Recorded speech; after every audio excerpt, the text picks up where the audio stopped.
back ulit sa ating channel, Filipina Dutch Vlog. So let's start cooking, guys!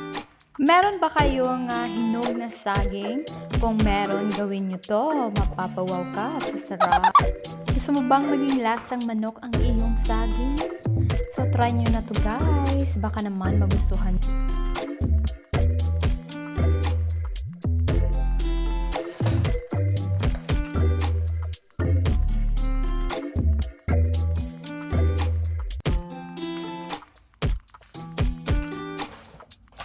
Para ma-notify kayo sa aking mga susunod na vlog, hit the ring bell button.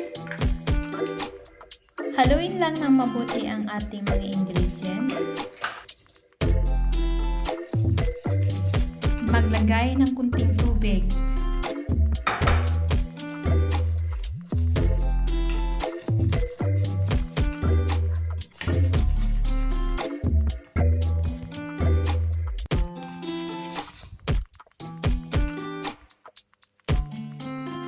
Dito sa saging, guys, bali yung ginawa ko is dalawang klase, without breadcrumbs at saka yung isa with breadcrumbs. Kaya ayan siya. Pwede nyo namang lagyan ng breadcrumbs or depende na sa inyo kung ayaw nyo ng breadcrumbs.